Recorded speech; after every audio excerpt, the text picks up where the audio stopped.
দেখেন মাঠে সিদ্ধান্তটা বুঝতে পারলেন যে খালেদ মহিউদ্দিন আওয়ামী লীগের পুনর্বাসন করতেছেন, তখন আপনার সিদ্ধান্ত নিলেন যে না, এখন একটা জুলাই ঘোষণাপত্র দরকার।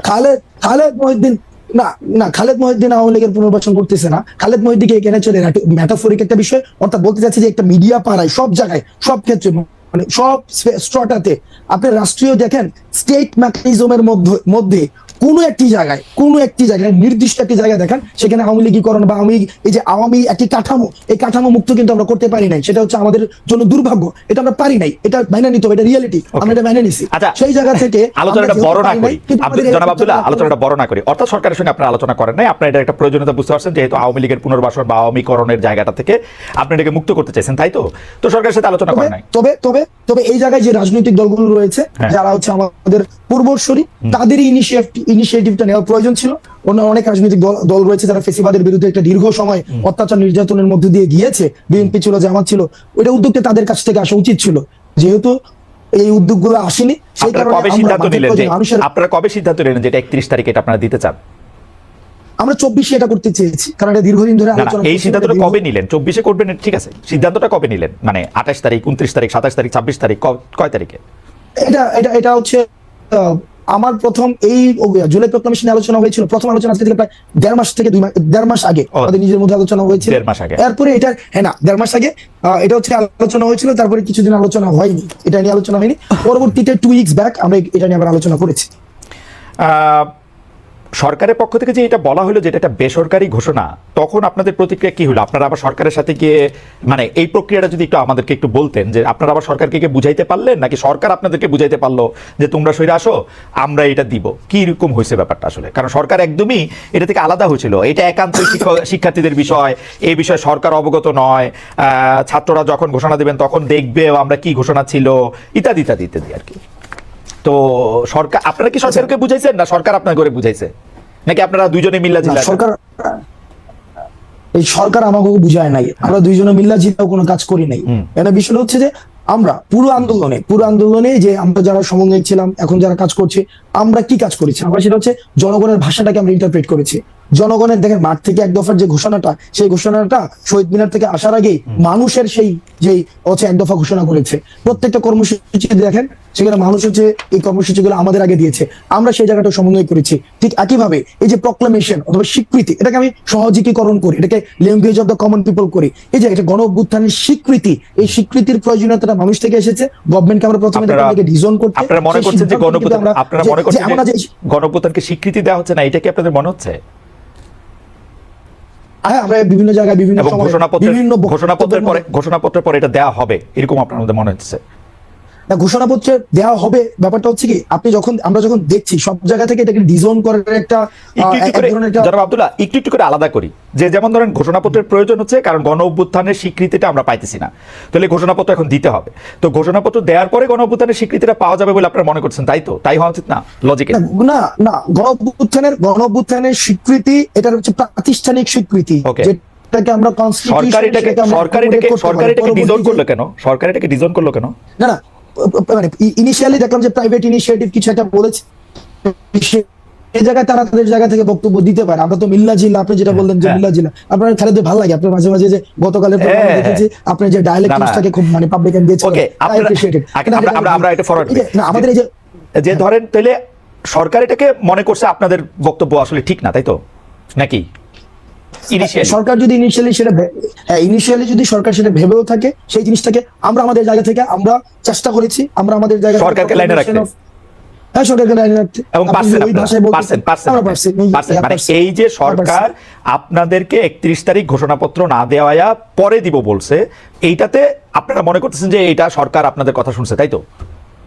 দেখেন আমরা যখন দেখেছি এখানে গভর্নমেন্ট একটা জায়গায় কিন্তু ফোকাস করেছে, সেটা হচ্ছে যে সরকার বলেছে সকলের অংশগ্রহণের ভিত্তিতে সরকার এটা যেহেতু নিজে ইনিশিয়েটিভটা নিয়েছে। আর প্রোক্লেম কারা করতে পারে? প্রোক্লেম হচ্ছে আমরা বারবার চেয়েছি আমরা যে এটা স্টেট পর্যায় থেকে যেন সেটাকে লিগ্যালি এন্ডোর্স করা হয়। তো লিগ্যালি এন্ডোর্স করার জায়গা থেকে ঐক্যমত দাবি তো আসলে মাঠ থেকে, এখানে আবার স্টেট করতে আসলো। আমরা দেখেন আমরা বারবার আমরা যে জায়গাটা হচ্ছে চেষ্টা করছি এখনো পর্যন্ত, আমরা ইউনিটিকে আমরা ফোকাস করছি সবকিছুতে, যাতে করে এই গণ অভ্যুত্থানের প্রত্যেকটি অংশীদার এই গণ অভ্যুত্থানে যারা অংশগ্রহণ করেছে সবাই স্টেটকে।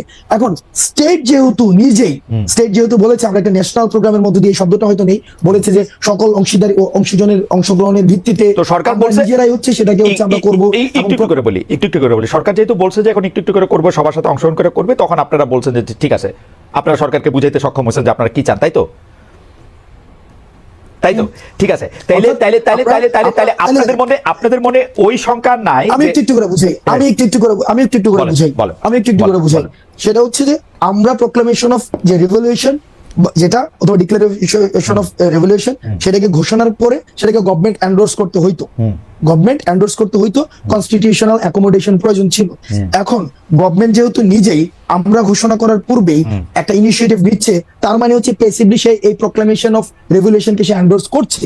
তো যেহেতুই করছে, সুতরাং আমাদের অবজেক্টিভ যেহেতু এক হয়েছে, সুতরাং সেই ক্ষেত্রে পরবর্তী সিদ্ধান্তকে তো আমরা বিরোধিতা জানানোর কোনো ফ্যান্টাস্টিক, কোনো অসুবিধা নাই আমার।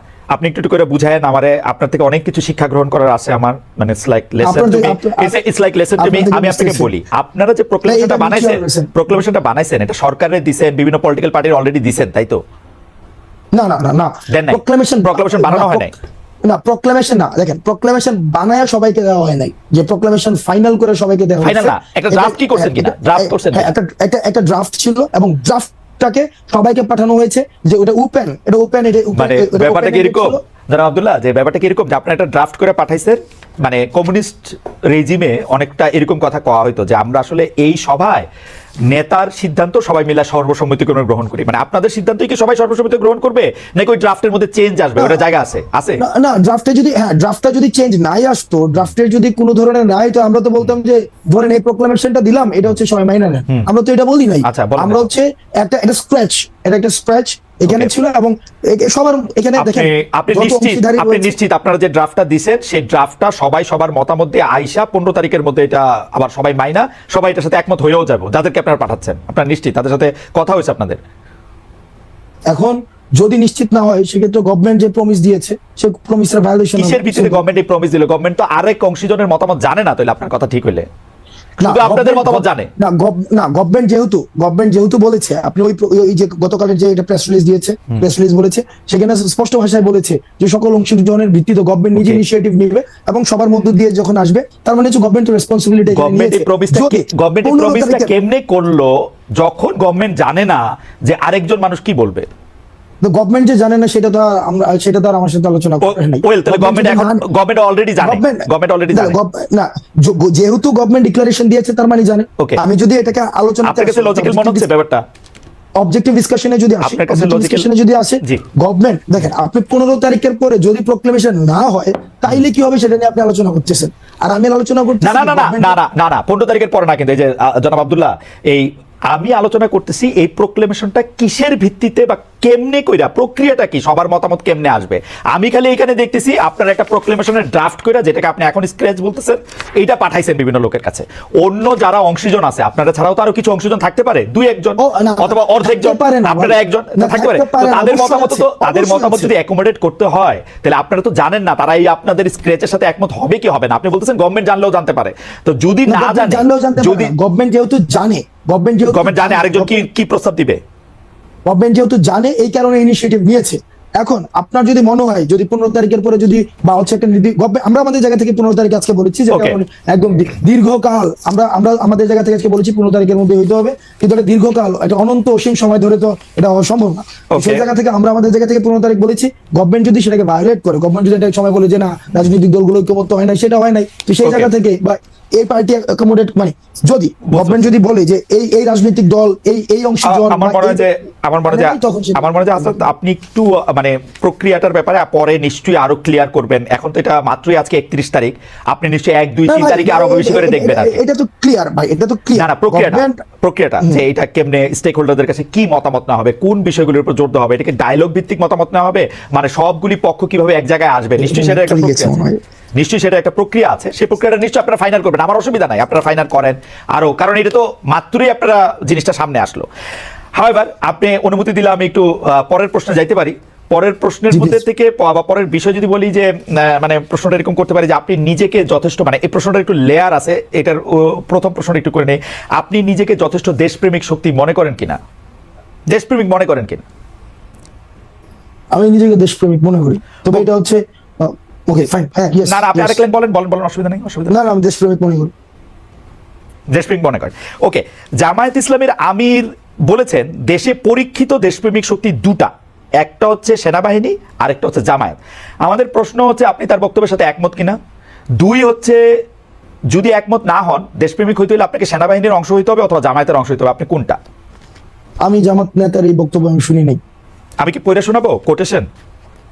আমি দায়িত্ব আমি কোটেশন উনি জামায়াতের যদি জামায়াত থেকে ধরেন এই ধরনের বক্তব্য যদি এসে থাকে, আমি এই ধরনের বক্তব্যের সাথে মানে আমি জানি এই ধরনের বক্তব্য উনি দিয়েছেন কিনা, আর যদি দিয়েও থাকেন তাহলে এটা নিয়ে আলোচনা আমার জায়গা থেকে আমি আলোচনার জন্য এই বাইনারি পজিশন আমি যেতে চাই না যে ওই পলিটিক্যাল পার্টি সাবস্ক্রিপশন করলে আমি দেশপ্রেমিক, ওইটা হচ্ছে এক ধরনের একটা জিনিসটা প্যারিকুয়াল একটা হচ্ছে আইডিয়া যে আমি এই আইডিওলজি থাকলেই হচ্ছে আমি দেশপ্রেমিক আর ওই আইডিওলজি হলে দেশপ্রেমিক না, এই ধরনের ধারণাতে আমি বিশ্বাস করি না। আচ্ছা ঠিক আছে, ধরেন এটা এই বাইনারি ধারণাতে আপনি বিশ্বাস না করলেন, সেনাবাহিনী নিয়ে আপনি কি মনে করেন? আপনি কি মনে করেন বাংলাদেশের সেনাবাহিনী একটা পরীক্ষিত দেশপ্রেমিক শক্তি? এই বিষয়ে আমার মন্তব্য করা আমি মানে একটা ডিসক্রিপশন দিতে পারবে। এই গণঅভ্যুত্থানে বাংলাদেশ সেনাবাহিনী যে ধরনের পদক্ষেপ নিয়েছে আমি অ্যাপ্রিসিয়েট করি। আবার কিছু কিছু জায়গায় অনেক ধরনের বক্তব্য এসেছে, বিবৃতি এসেছে, সেগুলো মনে হয় যে ওই ইস্যুগুলো নিয়ে হচ্ছে হয়তো সমালোচনা হতে পারে এক্সিট দেওয়ার ক্ষেত্রে। তবে সেনাবাহিনীর যে ভূমিকা রেখেছে তারা 5ই আগস্টের পূর্বে, তারা মানে অন্য কোনো ডিসিশন নিতেও পারতো, দেশের পরিস্থিতি অন্যদিকে যেতেও পারতো, তো তারা সেই জায়গায় যে তৎক্ষণকার সময় যে ভূমিকাটা রেখেছে সেটির জন্য আমি সাধুবাদ জানাতে চাই।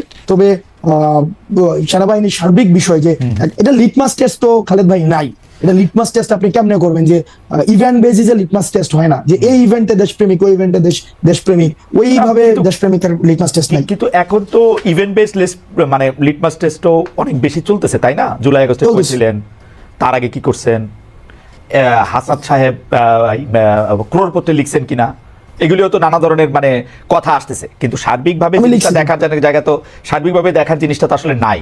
তো এইটা তো আসলে অনেক সময় অনেক জায়গায় অনেক হার্ট করে যে মানে ধরেন এইটা ভাই সার্বিকভাবে আপনি মানে এই সার্বিক জায়গায় যদি আপনি আওয়ামী লীগকে রাখেন, এই সার্বিকভাবে যদি আপনি এই জায়গায় গত একটা দীর্ঘ সময় ধরে যে যেই রাজনৈতিক দলের কারণে খালেদ মহিউদ্দিনরা দেশে সাংবাদিকতা করতে পারে নাই, ওদেরকে যদি এই সার্বিক এই এই এই এই ফরম্যাটে রাখেন, এই কম্প্রিহেন্সিভের ব্যাপারটা রাখেন, তাইলে আওয়ামী লীগ ছাড়া ওই সার্বিকতার মধ্যে আমি সবাইকে রাখতে চাই। কিন্তু এই জায়গায় আওয়ামী লীগ আসবে। আচ্ছা, আওয়ামী লীগ বাদ দিয়ে বাকি সবাইকে রাখতে চান।